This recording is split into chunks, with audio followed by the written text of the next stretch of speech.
दिल्ली के बेहद करीब उत्तर प्रदेश के जेवर में इंटरनेशनल एयरपोर्ट का शिलान्यास कार्यक्रम फिर से टल गया।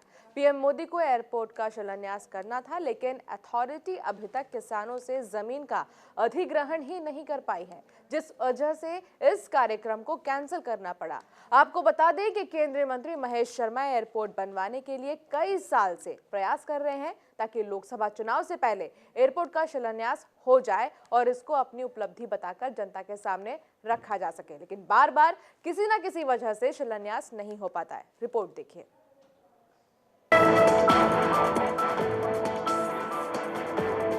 उत्तर प्रदेश को अंतर्राष्ट्रीय दर्जा दिलाने के लिए सरकार पुरजोर कोशिश कर रही है, मगर ऐसे वक्त में जब लोकसभा चुनाव सर पर हैं, साथ ही सरकार को उसका फायदा भी मिल सके, बात उत्तर प्रदेश की कर रहे हैं, जहां पीएम मोदी को जेवर इंटरनेशनल एयरपोर्ट का शिलान्यास करना था।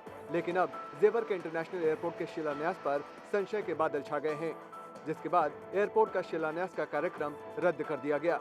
बताते हैं आपको आखिर फिर से इस कार्यक्रम को क्यों रद्द किया गया। दरअसल एयरपोर्ट के लिए अधिग्रहित होने वाली जमीन का अब तक किसानों को मुआवजा नहीं बटा है। कुछ किसान मुआवजा बढ़ोतरी को लेकर कोर्ट भी चले गए हैं। अथॉरिटी अब तक जमीन पर कब्जा नहीं ले पाई है।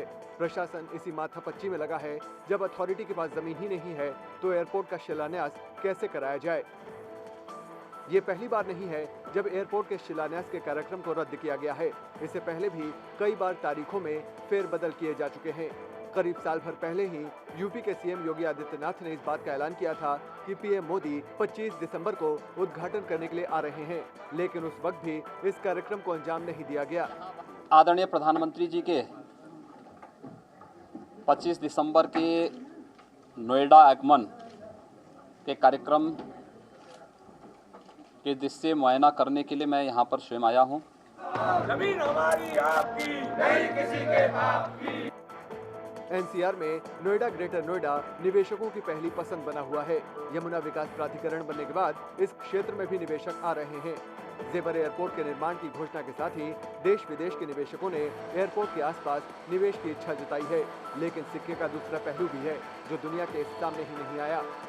साथ ही एयरपोर्ट बनाने के लिए जिन किसानों की जमीन अधिग्रहित की जा रही है, उनका दर्द शायद सत्ताधारियों तक पहुंचा ही नहीं है। लेकिन हमने सहमति दी थी अपने विधायक जी के कहने से। उन्होंने बोला था ये रेट की सहमति नहीं है, ये केवल यहाँ पर एयरपोर्ट बनने की सहमति है। डीएम साहब और एसडीएम साहब के सामने हाथ जोड़ के ये विनय की थी कि हमें चौगुना मुआवजा दिया जाए। कोई बर्बाद हो कोई कामयाब हो, आधे ज़्यादा तो बर्बाद ही होंगे। जो आने वाली जनरेशन चाय बेचेंगे कि या चाट बेचेंगे या जूती गांठेंगे, क्या करेंगे आने वाले लोग। दरअसल एयरपोर्ट को लेकर यहाँ के सांसद और केंद्रीय मंत्री डॉक्टर महेश शर्मा जब उड्डयन राज्य मंत्री थे तो उन्होंने इसके लिए काफी प्रयास किए थे। तत्कालीन प्रदेश सरकार के मुख्यमंत्री अखिलेश यादव से हामी भरवाई थी। इसके बाद मंत्रालय की तरफ से कागजी प्रक्रिया भी पूरी करा ली गई। यहाँ तक कि पीएम से कहकर उड्डयन मंत्री से घोषणा भी करवा दी गई थी। हालांकि बाद में उनका मंत्रालय बदल दिया गया था, लेकिन उनकी तरफ से लगातार प्रयास किए जाते रहे। उन्होंने ड्रीम प्रोजेक्ट का शिलान्यास पीएम से कराए जाने का भी संकल्प लिया था, लेकिन किसानों की समस्याओं का समाधान न होने की वजह से बार बार तारीख को आगे बढ़ा दिया जाता है और एयरपोर्ट का शिलान्यास रुक जाता है। अब सवाल उठता है कि जब सरकार किसानों की मूलभूत समस्याओं का ही समाधान नहीं कर पा रही है, तो उत्तर प्रदेश में अंतर्राष्ट्रीय हवाई अड्डा बनाकर क्या सरकार किसानों की परेशानी को हवा में उड़ाना चाहती है? जुबैर खान के साथ ब्यूरो रिपोर्ट, जनतंत्र टीवी।